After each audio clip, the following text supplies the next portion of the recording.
And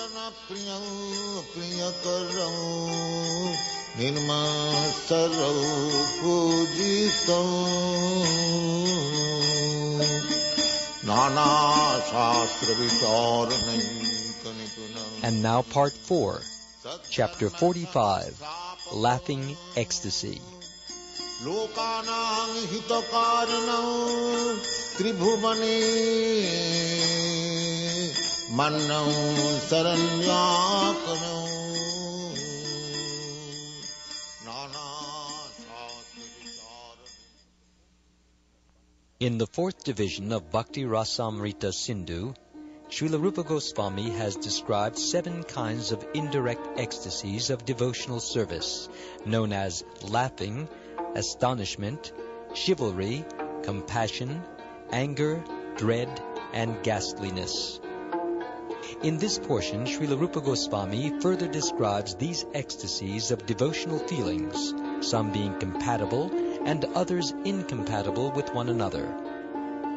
When one kind of ecstatic devotional service overlaps with another in a conflicting way, this state of affairs is called rasabhasa, or a perverted presentation of mellows.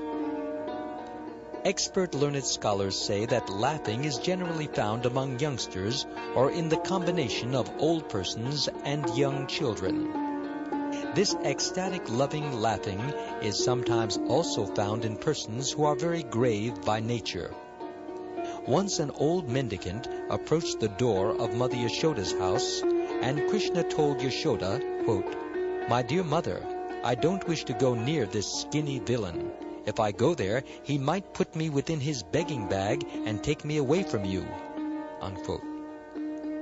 In this way, the wonderful child, Krishna, began to look at his mother, while the mendicant, who was standing in the door, tried to hide his smiling face, although he could not do so. He immediately expressed his smiling. In this instance, Krishna himself is the object of laughing affairs. Once, one of Krishna's friends informed him, quote, "My dear Krishna, if you will open your mouth, then I shall give you one nice sugar candy mixed with yogurt." Unquote. Krishna immediately opened his mouth, but instead of giving him sugar candy with yogurt, the friend dropped a flower in his mouth.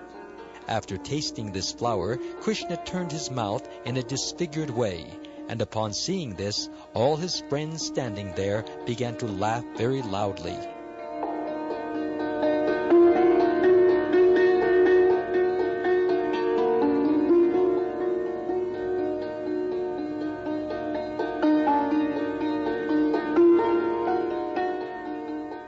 Once a palmist came to the house of Nanda Maharaj, and Nanda Maharaj asked him, quote, "My dear sage, will you kindly check the hand of my child Krishna? Tell me how many years he will live, and whether he will become the master of thousands of cows." Unquote. Upon hearing this, the palmist began to smile, and Nanda Maharaj asked him, quote, "My dear sir, why are you laughing, and why are you covering your face?" Unquote.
In such a laughing ecstasy of love, Krishna, or matters pertaining to Krishna, are the cause of the laughter.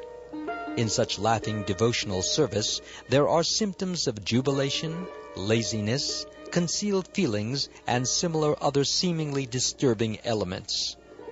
According to Srila Rupa Goswami's calculation, laughter in ecstatic love can be broken down into 6 divisions. These divisions, according to different degrees of smiling, are called in the Sanskrit language smita, hasita, vihasita, avahasita, apahasita, and atahasita.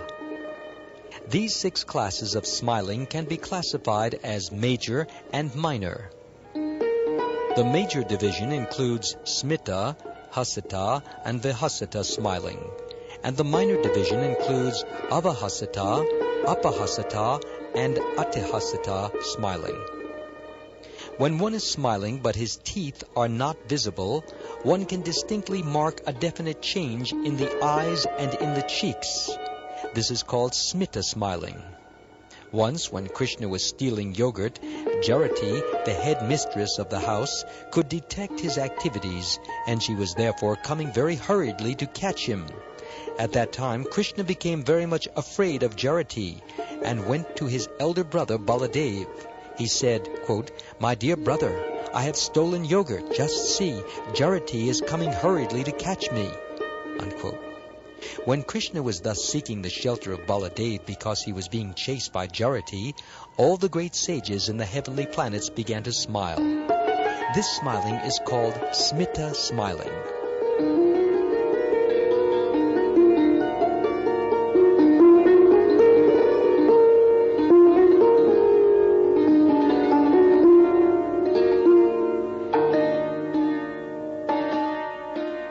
Smiling in which the teeth are slightly visible is called hasita smiling. One day Abhimanyu, the so-called husband of Radharani, was returning home, and at that time he could not see that Krishna was there in his house. Krishna immediately changed his dress to look exactly like Abhimanyu and approached Abhimanyu's mother, Jatila, addressing her thus, quote, "My dear mother, I am your real son Abhimanyu, but just see, Krishna, dressed up like me, is coming before you." Unquote.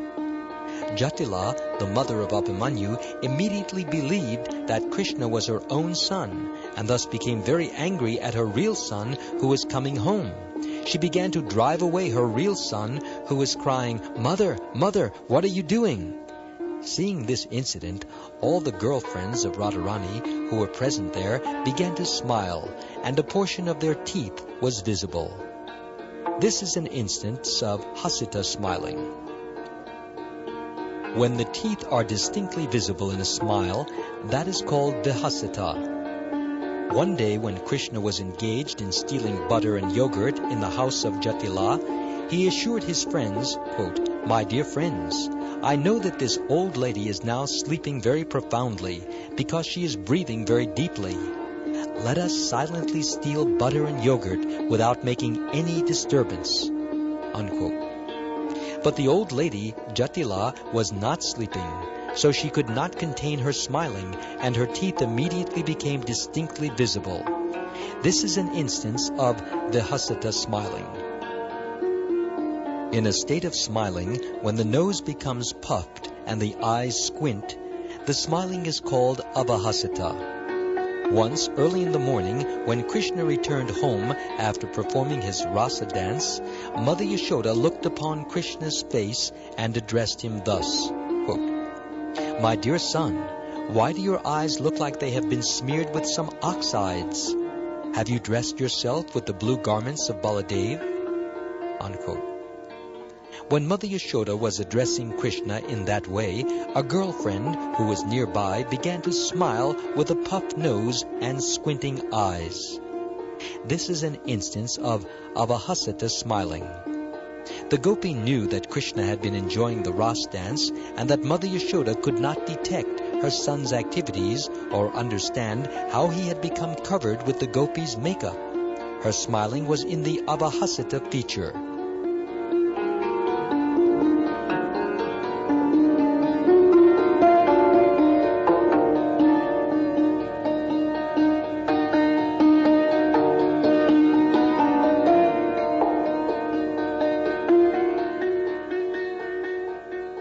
When tears from the eyes are added to the smiling, and the shoulders are shaking, the smile is called apahasata.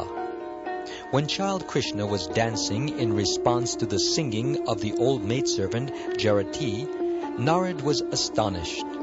The Supreme Personality of Godhead, who controls all the movements of great demigods like Brahma, was now dancing to the indications of an old maidservant.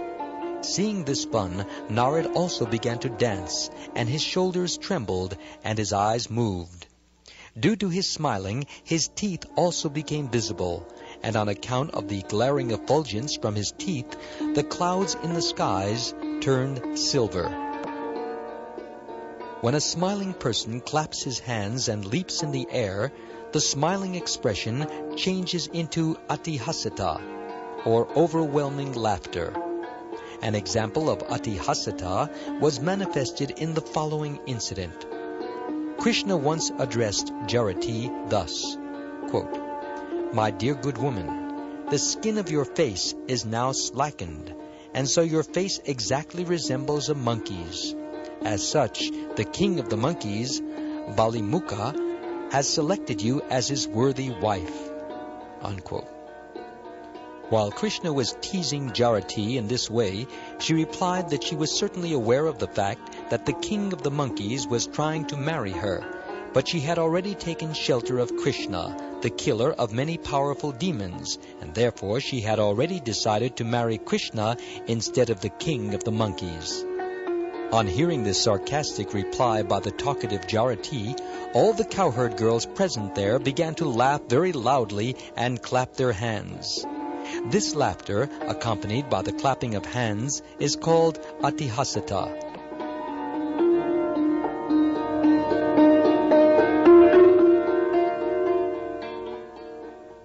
Sometimes there are indirect sarcastic remarks which also create atihasata circumstances.